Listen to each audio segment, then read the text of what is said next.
अस्सलामुअलैकुम। कैसे हैं आप लोग? ठीक ठाक।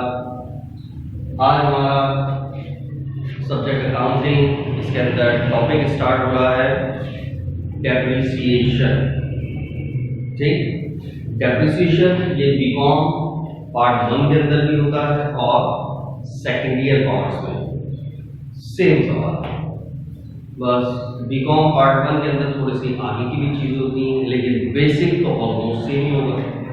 बेसिक के बाद फिर जो प्रैक्टिस क्वेश्चंस होंगे वो बीकॉम पार्ट 1 के अंदर हम बीकॉम पार्ट 1 के लेक्चर्स के अंदर हम कंटिन्यू करेंगे और सेकेंड ईयर के लेक्चर्स के अंदर सेकेंड ईयर का पास पेपर्स को कंटिन्यू करेंगे। ठीक, लेकिन बेसिक चूंकि दोनों का सेम है तो बेसिक आपने उसूल जो है वो आपने अच्छी तरीके से सीखना है। ठीक है, तो हम स्टार्ट करते हैं।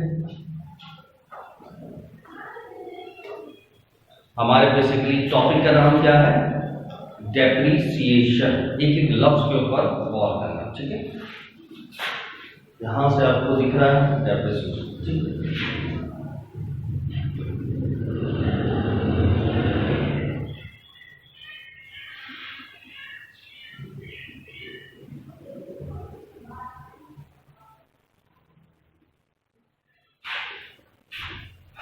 टॉपिक का नाम डेप्रिसिएशन। ठीक है, उर्दू में वर्ड टू वर्ड मीनिंग तो जरा मुश्किल से कहेंगे। डेप्रिसिएशन का मतलब, डेप्रिसिएशन का मतलब होता है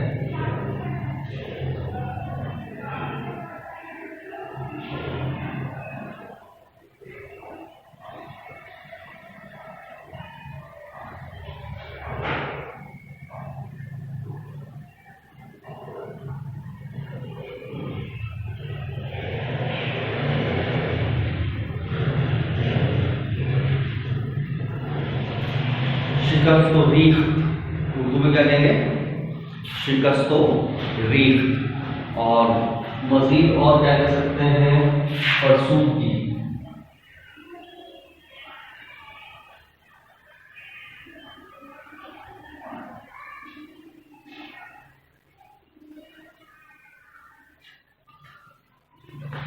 क्या कहते हैं? फरसूदगी। दोनों मुश्किल लग रहे हैं और आसान कर दो।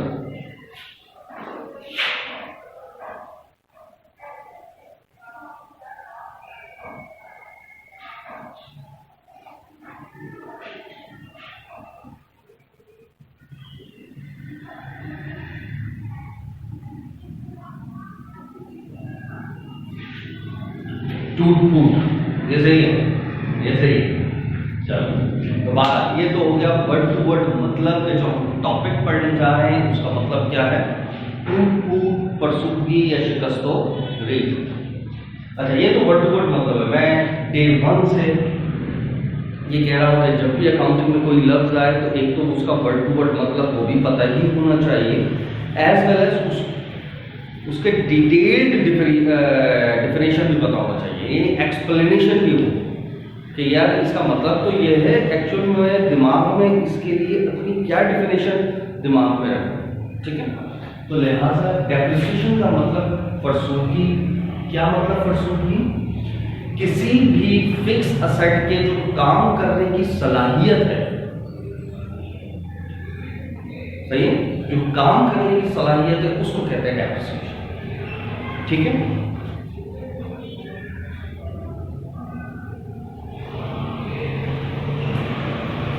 अच्छा, मिसाल के तौर पर कि जैसे एक पंखा है, आपने 10,000 रुपये का खरीदा।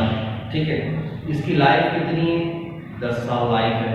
तो हर साल कुछ ना कुछ ये इसकी ताकत में, इसकी स्ट्रेंथ में आहिस्ता आहिस्ता आहिस्ता आहिस्ता कमी आती चली जाएगी। उस कमी को कहते हैं डेप्रिसिएशन। यानी कि ये जो प्रोडक्टिविटी है, उसकी काम करने की सलाहियत है, उसकी ताकत है, उसकी एफिशिएंसी है, उसमें जो कमी आ रही है, दैट इज कॉल्ड डेप्रिसिएशन। ठीक है, वरना डेप्रिसिएशन का मतलब क्या मतलब है? टूट फूट। क्या मतलब टूट? कोई चीज टूट रही होती है ना, टूटने से मतलब नहीं है। डेप्रिसिएशन का मतलब क्या होता है? उसकी ताकत के अंदर जो कमी आती है, दैट इज कॉल्ड डेप्रिसिएशन। ठीक है, अच्छा जी, तो अब ये मतलब पता चल गया डेप्रिसिएशन। अच्छा, इसका ताल्लुक किससे होगा? याद रख लो, फिक्स एसेट से। किससे ताल्लुक होगा? फिक्स असेट्स, क्योंकि फिक्स असेट ही 1 से साल से ज़्यादा चलते हैं। ठीक है, याद है हमने कॉन्सेप्ट के अंदर एक चीज़ डिफाइन की थी, मटेरियलिटी कॉन्सेप्ट। वो हमें यही बता रहा होता था कि एक पेंसिल खरीदी है, वो भी भले वो पूरा महीना चला लो, पूरा साल चला लो, तो क्या उसका डेप्रिसिएशन रिकॉर्ड करेंगे 10 रुपये का? तो वो फजूल काम है कि हम उसके ऊपर टाइम बर्बाद करें और उसके लिए अकाउंट्स खोलें। लेकिन जो फिक्स असेट्स हैं, बड़े बड़े असेट्स हैं, उनके लिए बाकायदा प्रॉपर रिकॉर्डिंग की जाती है। तो वो कॉन्सेप्ट इसलिए है मटेरियलिटी कॉन्सेप्ट। ठीक, अच्छा जी, तो टॉपिक डेप्रिसिएशन का मतलब पता चल गया। किसी भी फिक्स असेट के जो काम करने की सलाहियत होती है, उसमें जो कमी आती है, उस कमी को, उसकी ताकत में, उसकी एफिशिएंसी में जो कमी आती है, उसको कहते हैं डेप्रिसिएशन। और वो किसके ऊपर निकलता है? फिक्स असेट के। यहाँ तक क्लियर? ये अभी मैंने जो टॉपिक लिखा है, जो हम पढ़ने जा रहे हैं, सबसे पहले उसको क्लियर किया। हम जो टॉपिक पढ़ने जा रहे हैं उसका नाम है डेप्रिसिएशन। और डेप्रिसिएशन में हम फिक्स असेट की जो ताकत में आहिस्ता आहिस्ता आहिस्ता कमी आती है, उसको रिकॉर्ड। ये तो उसका मतलब। अब एक सवाल होता है, क्यों कर रहे हैं? सवाल आया ना? नहीं आया? तो मैंने तो क्रिएट कर दिया ना। क्यों करता है ऐसा? तो यार, जब हम कोई भी चीज पैसा देते थे, सैलरी के लिए पैसा दे रहे थे तो रिकॉर्ड कर रहे थे सैलरी एक्सपेंस, एडवर्टाइजिंग के लिए दे रहे थे तो एडवर्टाइजिंग एक्सपेंस, ये एक्सपेंस रिकॉर्ड कर रहे होते थे। इसी तरीके से उठा के आपने फर्नीचर खरीद लिया तो है तो वो भी आपका normally at the end expense ही बन रहा है, लेकिन हमने उसको रिकॉर्ड तो एक्सपेंस ही नहीं किया था, हमने उसको क्या रिकॉर्ड किया था? ऐसा एसेट्स रिकॉर्ड किया। तो अब इसकी एसेट्स की बिहाफ पे जो अकाउंटिंग होगी, ताकि इसको एक्सपेंस काउंट किया जाए, और 10 साल के बाद तो ये पूरा एक्सपेंस हो ही जाना है, इसलिए फिर हम आहिस्ता आहिस्ता इसमें जो कमी आती जाएगी। उस वक्त तो ये खर्च नहीं हुआ, तो हमने इसको अपना असेट्स माना था, तो एंट्री पास करी थी फर्नीचर डेबिट, और क्या चीज क्रेडिट? कैश क्रेडिट किया था। लेकिन जैसे जैसे ये खर्चा होता चला जाएगा तो हम उसको रिकॉर्ड करते जाएंगे एज अ डेप्रिसिएशन एक्सपेंस, और एक वक्त ऐसा आएगा कि ये एक्सपेंस इसके बराबर हो जाएगा, तो फिर इसको उठा के जीरो कर, तो सबका सब इसमें कन्वर्ट हो गया एक्सपेंस में कन्वर्ट। ये वजह होती है डेप्रिसिएशन करने की। वरना यार पूरा फर्स्ट ईयर पढ़ लेते हैं डेप्रिसिएशन, हालांकि उसमें भी आ रहा था फर्स्ट ईयर के अंदर भी डेप्रिसिएशन, पता ही नहीं होता हम क्यों कर रहे हैं डेप्रिसिएशन। पता है अच्छा ये डेप्रिसिएशन होता है, कर लो, अब पता चले ये डेप्रिसिएशन करा था क्यों?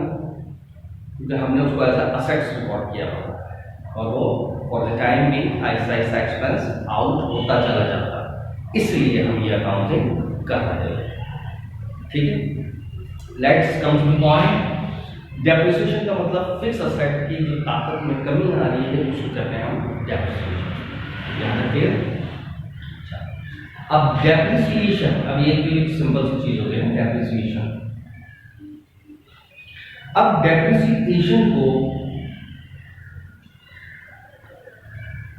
अभी जैसे मैंने बताया किसके ऊपर रिकॉर्ड करते हैं? फिक्स असेट्स, सही है ना? अब फिक्स असेट्स के ऊपर डेप्रिसिएशन रिकॉर्ड क्या सारे फिक्स असेट पे होता है? नहीं, उसूल किस फिक्स असेट पे होता है? जिसकी कोई ना कोई लाइफ का तो हम अंदाजा कर सकें।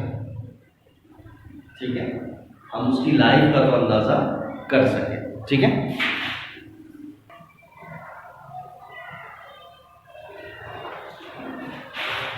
ठीक भाई, यहां तक ओके हो गया कि जब हम किसी फिक्स असेट की ऊपर डेप्रिसिएशन निकालते हैं, तमाम फिक्स असेट हैं जिसका हम कोई ना कोई लाइफ का अंदाजा लगा सकते हैं। मिसाल के तौर पर अगर मैं सवाल यूं बोलूं, एक पंखा है 10,000 और लाइफ है 10 साल, एक्सपेक्टेड अंदाजा ही होता है, क्योंकि एक्सपेक्टेड लाइफ होती है, ये कम भी चल सकती है, ज़्यादा भी चल सकती है, एक आध साल पहले भी खराब हो सकती है चीज़, एक आध साल ज़्यादा भी चल सकती है चीज़, तो एक्सपेक्टेड होता है अंदाजा, एस्टिमेटेड लाइफ।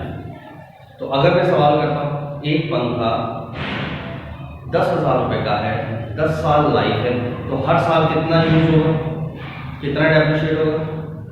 1,000। आ गई ना पास? 10,000 की कॉस्ट है, 10 साल चलेगा, तो हर साल कितना डेप्रिशिएट हुआ? 1,000।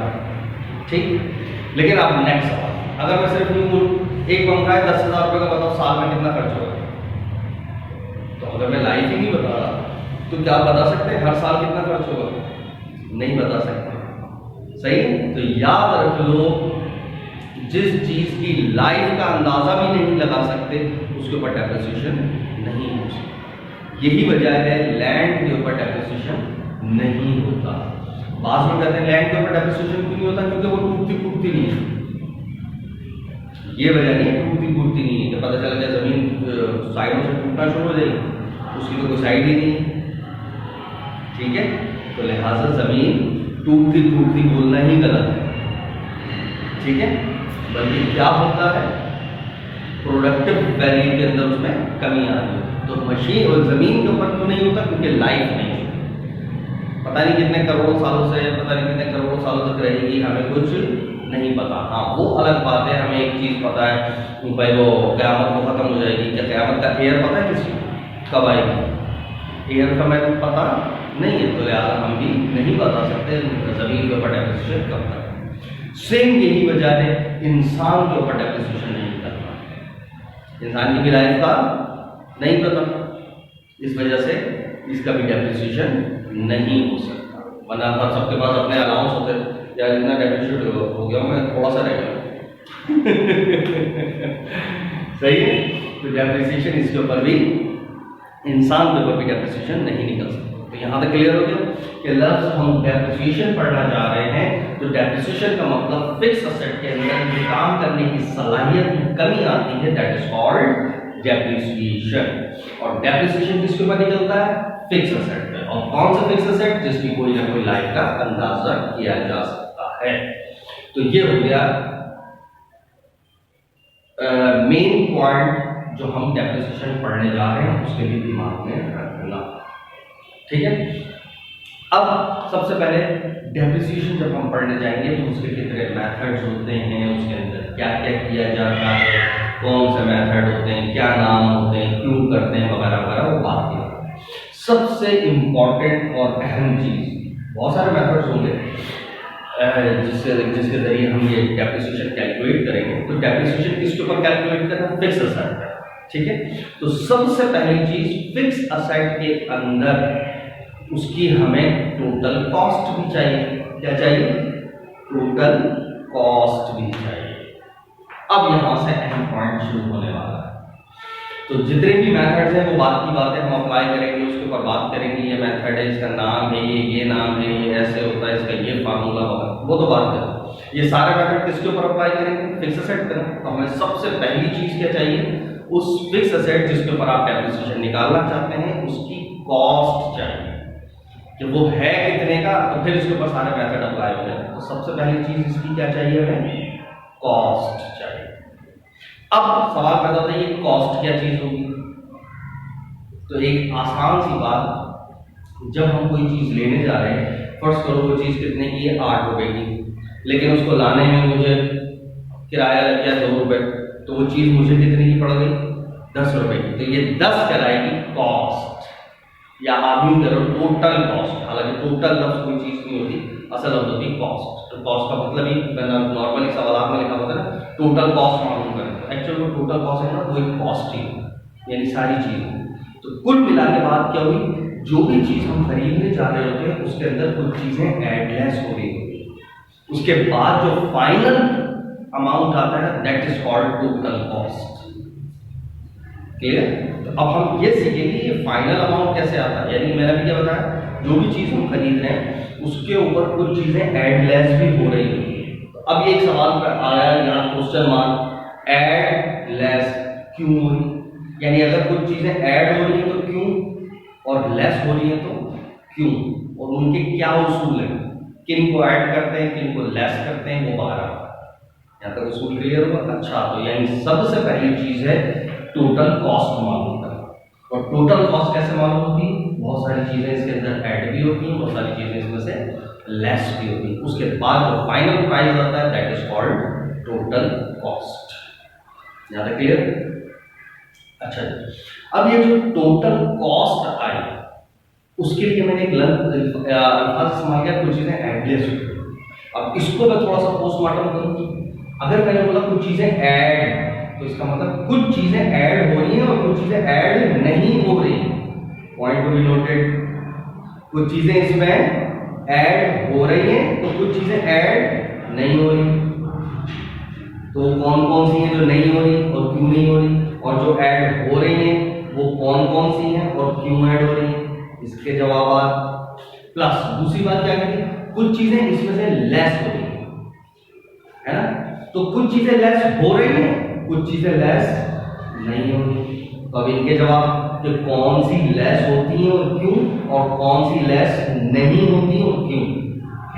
यानी ऐड के भी दो पॉइंट दिमाग में है, या कौन सी चीजें ऐड होती हैं कौन सी ऐड नहीं होती। सेम एज कौन सी लेस होती हैं और कौन सी लेस नहीं होती। फिर इन सब का समअप एंड में आता है टोटल कॉस्ट। ठीक है, तो अब हम सबसे पहला पॉइंट सीखेंगे टोटल कॉस्ट मालूम करना। क्या मालूम करना? टोटल कॉस्ट मालूम करना। तो उसूल पहले समझ लो, टोटल कॉस्ट का मतलब क्या है, कोई भी चीज हम जितने की खरीदते हैं उसके अंदर कुछ चीजें ऐड और कुछ चीजें लेस होती हैं, उसके बाद जो फिगर आता है that is called total cost. अब कौन सी चीजें ऐड होती हैं कौन सी चीजें ऐड नहीं होती, इसी तरह कौन सी लेस होती हैं कौन सी लेस नहीं होती, तो उनके जवाब क्या है। तो एक सिंपल सी बात, टोटल कॉस्ट मालूम करने के लिए जो चीजें, अब एक तो चीज आपने खरीदी, जैसे मैंने बताया बुक तो कितने की थी 8 रुपए की, लेकिन लाने में 2 रुपए लग गए, तो वो तो लाजमी उसके बगैर तो चीज आप तक आ ही नहीं सकती, तो वो चीज कितने की पड़ी 10 की, तो ये कॉस्ट आपने शामिल की ना। तो लिहाजा वो तमाम चीजें जिसके बगैर वो चीज आप तक पहुंच ही नहीं सकती, आप उसको इस्तेमाल ही नहीं कर सकते, वो चीज स्टार्ट ही नहीं हो सकती, तो वो तमाम खर्चे उसकी कॉस्ट में ऐड करते हैं। क्लियर? और ऐसे खर्चे जिसकी वजह से उसकी सेहत पे कोई असर ही नहीं पड़ रहा, भले आप करें या ना करें, या आपकी नाअहली की वजह से वो खर्चे हो गए, इसकी रिक्वायरमेंट नहीं थी, सही, तो वो खर्चे इसमें ऐड नहीं करेंगे। ये उसूली बात बताइए, ठीक है। आई रिपीट, वो खर्चे जिसकी वजह जो उसके लिए लाजमी है, जैसे किराया है, जब तक तुम वो किराया खर्च नहीं करोगे वो चीज ही तुम तक नहीं पहुंचेगी, तो लिहाजा वो चीजें उसमें ऐड करनी होती है। और ऐसी चीजें जो फालतू में आपने खर्च की, वो इंश्योरेंस करा लिया, फायर इंश्योरेंस, आग लगेगी तो तब पैसे मिलेंगे, तो वो ना भी करते तो मशीन तो स्टार्ट हो ही जानी थी, तो वो खर्चे ऐड करने की जरूरत नहीं। एक मैंने उसूली बात की, अभी मैं इसको भी एक्सप्लेन करूंगा। सेम एज इट इज, ये तो ऐड वाली बात हो गई। अब लेस वाली, इस पर डिस्काउंट मिल गया, जब खरीद रहे थे तो सोचना ठीक है इतने रुपए आपको डिस्काउंट मिल जाएगा, सही, तो वो डिस्काउंट की वजह से ये चीज सस्ती पड़ी ना, तो ये चीज लेस करेंगे। और अगर डिस्काउंट नहीं मिलता तो फिर वो डिस्काउंट लेस करने की जरूरत नहीं है। यानी जो चीज लाजमी तौर पे इसके ऊपर खर्च करनी है, उसके बगैर ये चीज आप स्टार्ट नहीं कर सकते, तो वो उसमें ऐड करेंगे। और ऐसी चीज जिसकी वजह से ये चीज सस्ती पड़ रही है, वो उसमें से लेस करेंगे। ये एक उसूली सी बात होगी, ऐड लेस। यहां तक क्लियर? ठीक है। अब इसी के अंदर इसी बात को थोड़ा सा मॉडरेट अंदाज के अंदर मैं बताऊं कि अगर मिसाल के तौर पर एक साइकिल खरीदी आपने, भाई एक साइकिल है, कितने की है भाई, 1000 रुपए की साइकिल है। अब ये सिंपल सी एग्जांपल दे रहा हूं। अब एग्जांपल, अब इसके अंदर तुमने क्या करा, एक पंचर 1 रुपए का लगता है मिसाल के तौर पर, और तुमने 1000 पंचर लगा दिए इसके अंदर, तो पंचर लगाने के चक्कर में कितने रुपए खर्च हो गए? 1 रुपए का एक पंचर, 1000 पंचर, तो 1000 रुपए ये खर्च कर दिए तुम। बोले बहुत इतना मोटा हो गया होता है सही, तो 1000 रुपए की साइकिल और 1000 रुपए पंचर पे कितने हो गए?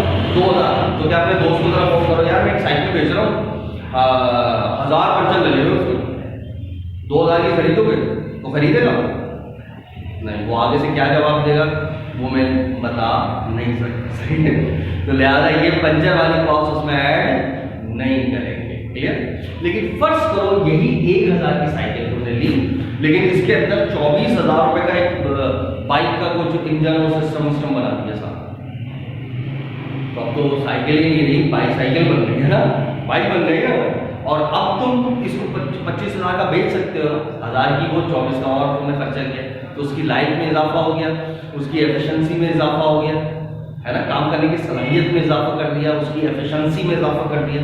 ये वाली कॉस्ट ऐड होगी, वो वाली कॉस्ट पंचर वाली ऐड नहीं होगी। तो उसूल समझ आ रहा है? तो लिहाजा वो चीजें जिसकी वजह से वो जरूरी है वो ऐड होंगी, और नहीं।